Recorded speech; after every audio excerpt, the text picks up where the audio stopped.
Welcome to Northwoods Kindred. I'm your Gully Bodvar, and on this channel we discuss all things Patron Kindred related. So hit that subscribe button if you want to see how we do it in the Northwoods. In this video, Egil is going to kill the yeast and go through the bottling process on the mead that we brewed in September.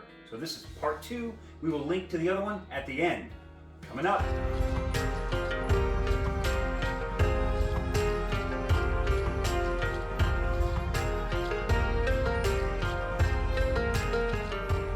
Okay, so we're not brewing in regular carboys, we're brewing in these conical fermenters. So if you have a regular carboy, your process will be a little bit different. You can probably just Google that.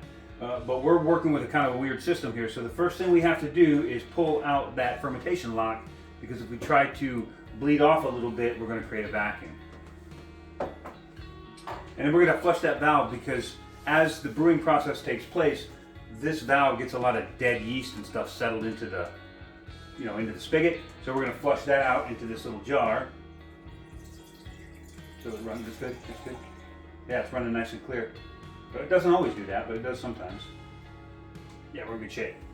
So now we want to fill that up until the hydrometer flows, because we're going to check the alcohol content because we had an original gravity, and we're going to compare that to our final gravity and see what our alcohol content is.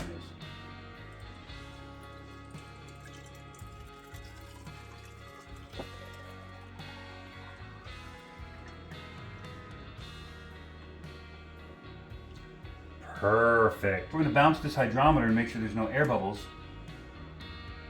Spin it, bounce it, and then try to let it settle. So see if you can read that number. Now, when you read the number, the hydrometer goes up like this, and the surface tension of the water creates this sort of a thing here. And you want to read the number flat with the top of the water, not with where it contacts the glass.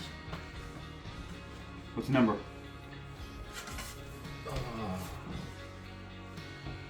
One. How does it look like?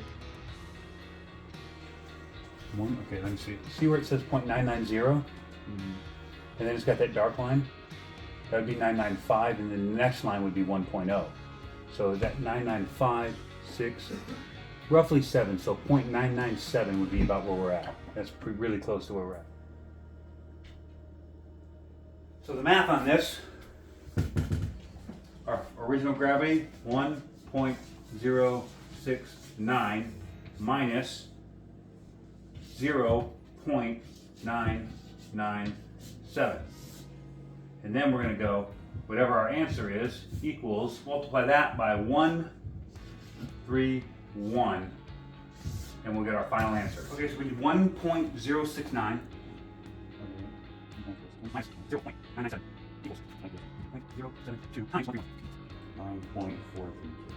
9.432. So we'll round it up, we'll call it a 9.5% ABV.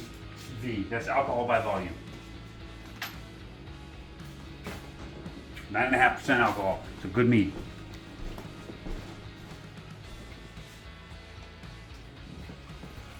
We're putting in potassium sorbate, or PSK, and what it does is it kills off the yeast so that we can back sweeten it, or re-sweeten it, because it's pretty dry right now, and we don't want any remaining yeast in there to come alive and start eating the sugar and then start fermenting it again. This is the math on it. 1 gallon would be 3/4 of a teaspoon, so a 5-gallon batch like we have is going to be 3 3/4 teaspoons.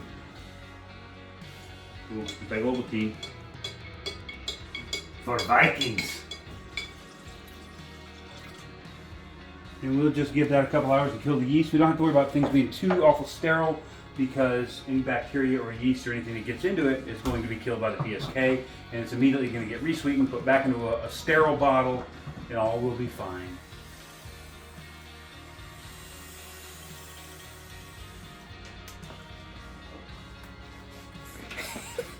What? The look you gave me. I'll be giving her looks. Here we go. What's done? You.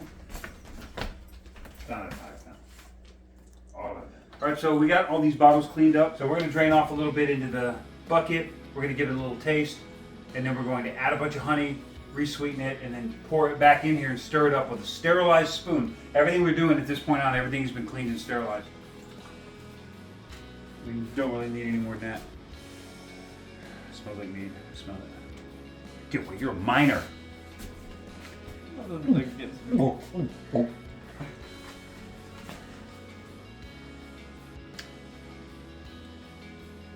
It's good, but it's hot. It definitely needs to be resweetened.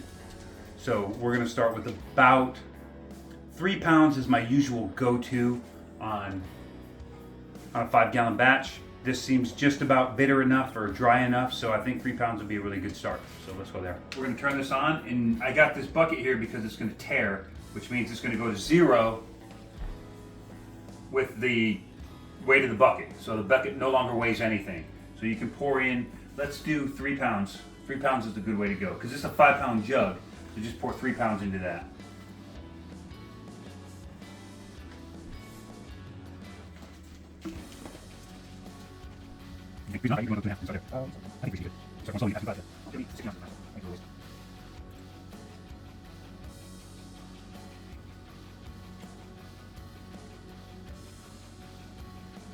Dude, you're killing me.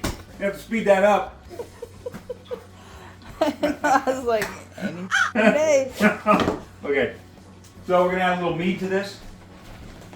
Hey man, you can't do that. Then don't use it. Just add a little meat to it. We're gonna get up to about here.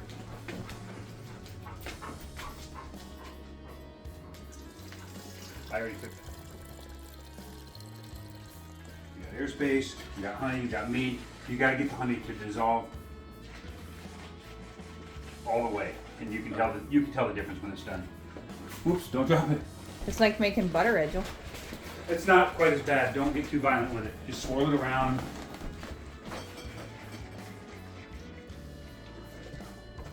So that closes the valve, and I'm going to take this ball off. And it's unfortunate with these. This is a lot of waste. You know, the cap's kind of flush, and then that's going to go down. It's going to make a little mess. So just take that right in the sink. Now we're swapping out for a sterilized bottling attachment. Kind of stir it up, get everything moving, and then I'll pour this stuff in. Okay.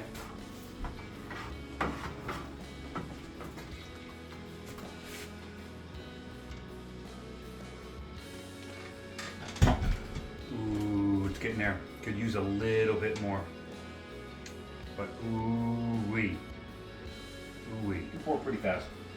Until you get there anyway. Until you get close. You get close! Hold on!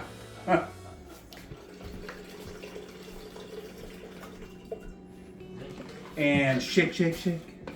Shake, shake, shake. Shake your honey. Shake your honey. How's it looking?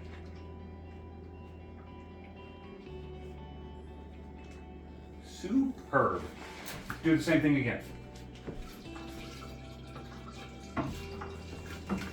And I like this system. It's real efficient because the way I used to do it in a carboy is I would dissolve the honey in water, and then I'm going to add bulk because I'm adding water and honey and diluting the alcohol content.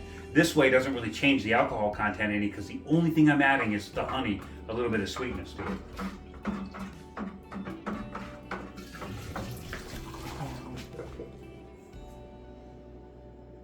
I think we're there.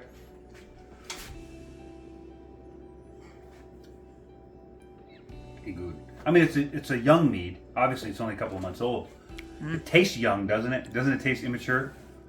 But it's good. The next step. So the way that this device works, and this didn't come with the unit. I kind of created this little end piece. But this right here blocks, and then when you push that up, it allows the stuff to flow out, and then as you pull it out, it locks itself back on. It's really, really cool device, but it does drip a little. So we're gonna put that main bottle there. We're doing one big bottle and then a bunch of little. I want this hose to fill up. I don't want to just dump 5 gallons on top of that thing. I don't want to break any of the connections. So I'm just gonna fill it up slowly, and then the hose ought to fill up just fine. It's always kind of a test. You're putting pieces on, taking pieces off. Now that it's open, I can put the weight on it, and then I can check it. It doesn't look like it's leaking anywhere. And then this is the money right here. If it touches the bottom, it fills up.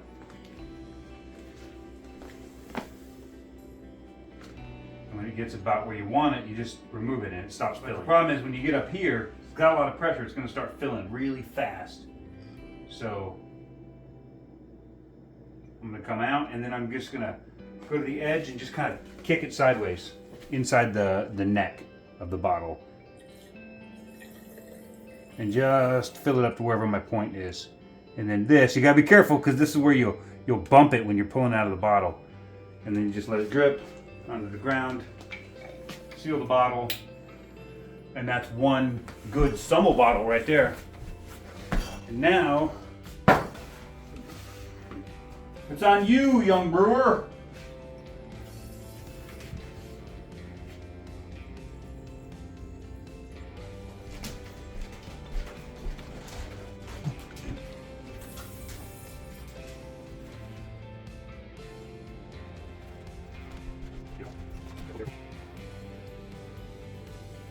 Nice, don't go too high. There you go. I like these. These clear bottles are called Flint. They're clear, they're a little bit gray. They're called Flint. That's the color they give them. And I like them a lot. So we have the corks here. They're in water in this pitcher, but the water also has some sterilizer in it, so the corks are sterilized. We just shake the water off of them, and then there's a window on this corker. And there you go. And the action is, instead of pushing out like this, you just want to kind of push it down with the corker, and then it'll hold on tight to the bottle. If you just kind of push out, do it where you push out and show how it miscorks a little bit. If you can mess it up. Can you mess it up? Come on, Edjo, I believe in you. You can mess this up. We'll see. Do it wrong. Yep, see the slip, and then it corks up. So when it does that, you can always, give me one of the low corks. The way it should come out is like that, but it corks up a little bit if it's done wrong. So it's really just a matter of getting the mechanics of it down. You're pushing down on it, you're not pushing out on it. But you can always, if it miscorks, you can always just kind of push it down with your palm, put a little weight on it, and you can set it back down in there pretty good.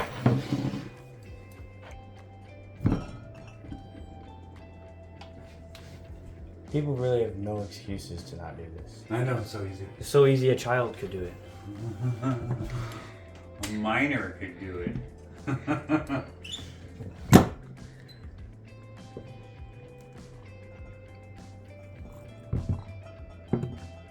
So as a side note, I always do a few too many corks because you never know when one's going to break.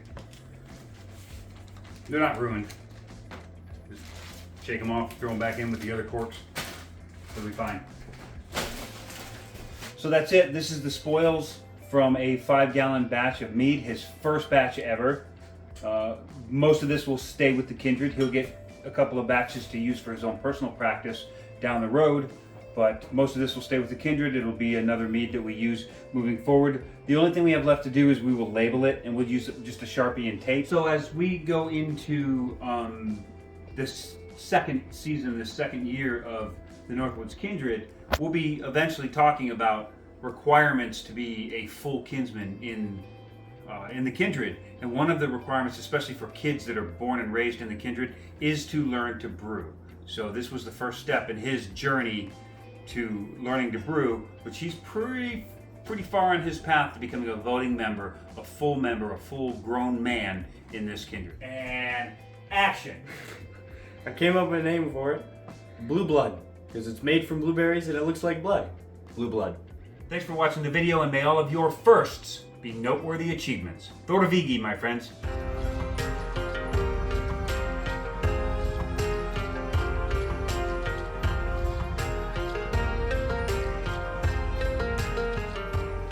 Good job, Ed. That meat's delicious and it looks awesome in the bottle.